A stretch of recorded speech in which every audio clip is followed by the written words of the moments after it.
안녕하십니까. 2021년 2월 7일 연중 제5주일입니다. 오늘 복음은 마르코 복음 1장 29절에서 39절의 말씀입니다. 그 무렵 예수님께서는 회당에서 나오시어 야고보와 요한과 함께 곧바로 시몬과 안드레아의 집으로 가셨다. 그때 시몬의 장모가 열병으로 누워 있어서 사람들이 곧바로 예수님께 그 부인의 사정을 이야기하였다. 예수님께서 그 부인에게 다가가시어 손을 잡아 일으키시니 열이 가셨다. 그러자 부인은 그들의 시중을 들었다. 저녁이 되고 해가 지자 사람들이 병든 이들과 마귀 들린 이들을 모두 예수님께 데려왔다. 온 고을 사람들이 문 앞에 모여들었다. 예수님께서는 갖가지 질병을 앓는 많은 사람을 고쳐주시고 많은 마귀를 쫓아내셨다. 그러면서 마귀들이 말하는 것을 허락하지 않으셨다. 그들이 당신을 알고 있었기 때문이다. 다음날 새벽 아직 캄캄할 때 예수님께서는 일어나 외딴 곳으로 나가시어 그곳에서 기도하셨다. 시몬과 그 일행이 예수님을 찾아 나섰다가 그분을 만나자 모두 스승님을 찾고 있습니다 하고 말하였다. 예수님께서 그들에게 말씀하셨다. 다른 이웃 고을들을 찾아가자. 그곳에도 내가 복음을 선포해야 한다. 사실 나는 그 일을 하려고 떠나온 것이다. 그리고 나서 예수님께서는 온 갈릴레아를 다니시며 회당에서 복음을 선포하시고 마귀들을 쫓아내셨다. 주님의 말씀입니다. 유명한 복음 내용입니다. 예수님께서 베드로의 장모를 찾아가서 병을 낫게 해주신 그런 장면이죠. 이 오늘 복음은 그렇게 길지 않지만 작게 얘기거리가 참 많습니다. 사실은. 일단 첫 번째로 시몬의 장모라고 하는 편, 베드로는 우리가 알다시피 초대 교종이죠. 초대 교종은 장가가신 분이다라는 거예요. 그래서 많은 이 교회 2000년 역사 안에서 사제의 혼인 문제 이런 주제는 굉장히 오랫동안 큰 주제로 대두되어 있습니다. 거기에 대해서는 뭐 얘기할 건 많지만 어찌됐든 우리가 사제 직분을 어떻게 생각하느냐에 따라서 달라지고 시대의 흐름에 따라서 또 달라지겠지만 우리 모두가 사제 직분을 받을 수 있다. 이런 의미로 좀 말씀드리고 싶어요. 그러니까 꼭 사제만 사제직을 하는 것이 아니고 장가간 사람들, 결혼한 사람도 사제직을 충분히 수행할 수 있다. 이런 이야기입니다. 두 번째는 시몬의 장모, 베드로의 장모가 열이 가신 다음, 병이 나은 다음 그러자 바로 그들의 시중을 들었다라는 거예요. 그러니까 사위에 손님이 왔으니 시중을 드는 거 뭐 어떻게 보면 뭐 자연스럽다 이렇게 생각할 수 있지만 이분은 환자였지 않습니까? 병이 난 후에 바로 봉사활동을 했다라는 거예요. 이게 굉장히 중요한 겁니다. 우리가 환자가 아니고, 그러니까 환자로서 어떤 활동을 할 수 없는 상태 이외에는 정상적으로 건강하고 깨어 있다면 가장 중요한 일은 봉사하는 것이다. 봉사라는 개념은요, 거기에 어떤 남을 위해서 무료로 활동한다는 의미가 들어가 있습니다. 돈을 받고 하는 것은 봉사라고 하지 않습니다. 그 다음에 세 번째로는요, 예수님의 그 공생활의 가장 큰 부분이 온갖 질병을 고쳐주시고 마귀를 쫓아내시는 일을 하셨다는 겁니다. 이것도 우리가 눈여겨볼 일입니다. 우리가 예수님을 따른다라고 했을 때 예수님이 하셨던 일을 우리가 한다는 거 아닙니까? 네.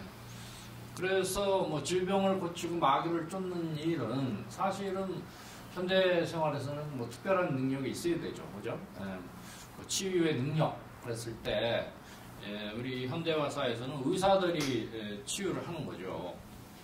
뭐 양방이나 한방이나 뭐 등등 뭐 그 외에 좀 치료할 수 있는 건 뭐 마사지를 한다던가 안마를 한다던가 뭐 등등 여러 가지가 있습니다. 그래서 우리도 그것을 따라할 수 있어야 된다. 혹은 가장 중요한 것은 남을 위해서 남의 그 아픈 처지를 생각하고 그것을 낫게 해주는데 노력해야 된다라는 것이죠. 네 번째는 예수님께서 외딴 곳으로 나가시어 그곳에서 기도하셨다라는 것. 기도하는 거 이게 참 중요한 겁니다. 기도한다는 것. 우리가 예수도 기도를 했다라는 것. 예수를 따른다면 우리 신앙들도 기도해야 된다는 것. 기도는 뭡니까? 우리가 교리에서 많이 배우죠. 예수님과의 대화 뭐 이렇게 표현하는데 하느님과의 대화. 대화하기 전에 만나야 됩니다. 이 만남은 여러 형태로 만날 수 있습니다. 그러니까 기도를 한다라고 했을 때 기도의 개념을 좀 깊이 생각했을 때 기도의 지평이 넓어진다. 예를 들어서 우리가 성당에 가서 무릎 꿇고 목지 기도를 한다든가 염경 기도를 한다든가 이런 것만이 기도가 아니고 예수를 혹은 하느님을 만나는 것 자체가 기도다. 그럼 어떤 것을 통해서 만나느냐? 우리가 예를 들어서 이제 조금 후에 이제 봄이 될 거 아니에요? 봄이 오면 꽃이 피고 새싹이 돋고 아름다운 이런 자연 환경을 보면서 이거 하느님께서 창조하셨구나. 그러면 이 하느님의 손길을 느끼고 거기서 하느님을 만난다면 자연을 만나고 자연 안에서 자연을 찬미하는 것 자체도 그 자체도 하나님을 만나는 것이니 그것도 기도가 될 수 있다라는 것. 그래서 이 기도의 지평을 좀 넓혀야 되겠다 이런 생각이 듭니다. 다섯 번째로는 예수님이 이제 다 고쳐주시고 아직도 어두컴컴한 그 새벽에 일어나셔서 기도를 하신 후에 제자들이 찾아와요. 그래서 모두 스승님을 찾고 있습니다. 많은 질병 환자들이 새벽부터 와서 이렇게 이제 예수를 찾는 거죠. 그랬을 때 예수가 하신 말씀은 다른 이웃 고을들을 찾아가자. 그곳에도 내가 복음을 선포해야 한다. 나는 그 일을 하려고 떠나온 것이다. 예수님께서는 자신의 그 미션, 임무를 굉장히 정확히 말씀하십니다. 복음 선포를 하러 왔다는 겁니다. 복음 선포. 그러니까 일일이 한 사람 한 사람 다 치유해주고 그 많은 사람들을 혼자 어떻게 하겠습니까? 그러니까 이 복음 선포를 하고 그 복음 선포를 듣고 믿고 따르는 이들이 예수를 대신해서 예수의 역할을 해내는 것입니다. 그래서 그렇게 하도록 예수가 왔다. 그것이 바로 구원 사업의 핵심이다. 제가 누차 말씀드리지만 구원은 어디론가부터 구해내는 거 아니에요? 그러면 어느 상태에서 어느 상태로 이렇게 구원해냈다라는 건데 그러면 어느 상태냐? 이 인간 존재는 불완전한 존재로서 행복하지 않다라는 거죠. 이 불완전이라는 단어 안에 행복하지 않다라는 뜻이 내포되어 있다라고 제가 말씀드렸죠. 행복하지 않은 그런 상태에서 기쁘고 행복한 상태로 옮겨주는 것. 그것을 알려주고 모범으로 보여준 것.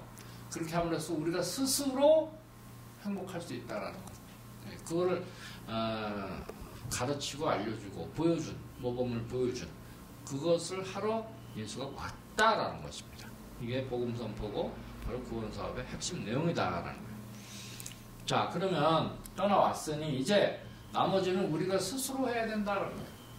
예수께 보고 배웠으니 우리가 나머지는 스스로 해야 된다. 특별히 오늘 복음 안에서 예수를 따르는 데 있어서 좀 가장 눈여겨보면서 우리가 따라야 될 것은 질병을 치료하는 거 아니에요? 많은 환자들 질병을 질병을 치료해야 된다. 그런데 우리가 뭐 의사 라이센스도 없고 어떻게 치료합니까? 그 이외의 방법이 있습니다. 많은 경우. 한 가지, 두 가지가 아니에요.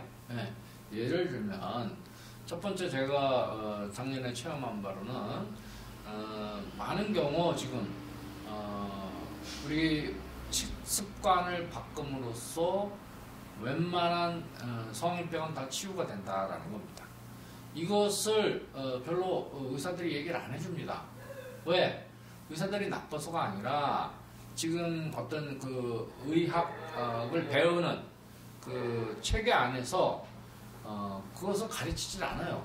예, 쉽게 얘기하면 채식을 하면 온갖 병이 나요. 실제로 났습니다. 예, 예를 들면 당뇨병이라든지 뭐 고혈압 뭐 등등 관절염 등등 유엔이 그 육식 고기를 발암물질로 분류해 놨어요 이미. 근데 한번 생각해 보세요. 만약에 학교 급식에 발암물질이 어떤 게 들어갔다 그러면 학부모들이 가만히 있겠습니까? 난리가 나죠. 난리가 나.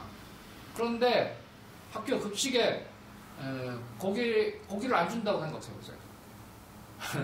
그거 난리 납니다. 왜 풀만 먹이냐 애들. 인식이 잘못됐어. 이 동물성 단백질 자체가 우리 몸에 들어갈 때 염증을 불러일으킨다는 것이 많은 연구 결과에 나와 있습니다. 그리고 유엔이 그렇게 이미 분류를 했어요. 발암물질로. 그럼에도 불구하고 아직도 먹고 있다.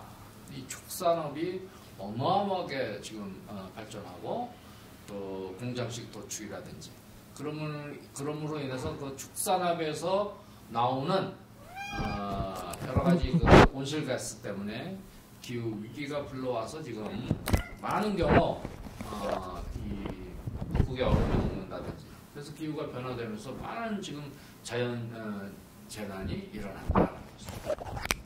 네, 그래서 여러분들이 그런 식습관을 바꿈으로 인해서 많은 질병을 고칠 수가 있다. 그럼 여러분들이 스스로 실천하고 그것을 몸으로 체험하고 그것을 주변의 이웃들에게 널리 알려야 된다라는 것입니다. 그러면 예수가 질병을 치료하듯이 우리도 질병을 치유하는 것이 된다라는 것이죠.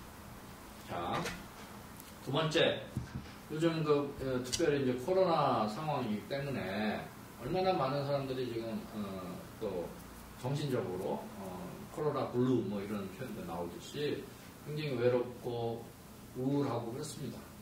그럴 때 뭐 비대면으로 뭐 1대1로 만나는 거는 뭐 상관이 없잖아요. 지금 5인 이상 집합 금지이기 때문에 만나서 이야기를 들어주는 것 그 자체만으로도 우리는 심리적으로 정신적으로 많은 도움을 줄 수 있다. 이것도 이거 물면 안 돼. 놈이 얘도 이렇게 심심해합니다. 아파. 자, 그렇게 우리는 이웃을 도와줄 수 있다라는 것이죠. 자, 놈이 내려가. 놈이 이렇게 자꾸 방해하네요. 자, 또 어떤 방법이 있을까요? 얘기를 들어주는 것. 이거 치유입니다. 요즘에 옛날에는 이웃들, 뭐, 동네, 마을, 어떤 이런 공동체가 있었기 때문에, 뭐, 여성들은, 옆집에 아주머니들끼리, 소위 말해서, 수다라고 하죠, 수다. 수다 떨면서 그게 해소가 되잖아요? 남자들은 직장 끝나고 소주 한잔 하면서 직장 상사들, 뒷담화 까면서 또 스트레스 해소. 이런 게, 됐어요, 사실은. 그것이, 예를 들면 심리 상담 가서 한두 시간 얘기하고 돈을 내죠. 심리 상담 비를 내는 거죠. 그것을 우리는 옛날에 그 공동체 안에서 다 그 역할을 했는데 그것이 다 끊어졌다. 이 인간관계가 끊어짐으로 인해서 개개인이 너무 개별화되고 개처화되고 외롭다. 이거 외롭다.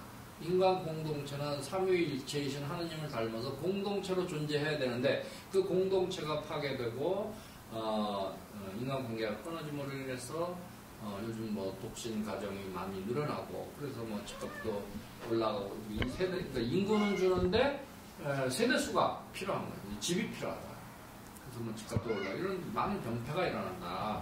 공동체로 사는 것이 얼마나 중요한가 뭐 이런 것들 생각하면서 오늘 이 복음안에서 중요한 것은 예수님의 가르치심을 우리가 따를 때 가장 중요한 것 치유해야 된다. 치유하는 것 어떻게 해야 돼요? 지금 제가 말씀드린 대로 식생활도 좀 계속하고 또 주변에 있는 좀 우울하신 분들 이야기를 들어주는 것. 내 시간을 들여서 들어줘야 됩니다. 그럴 때 이웃들에게 많은 도움을 주는 것이다 라고 얘기할 수 있습니다. 고맙습니다.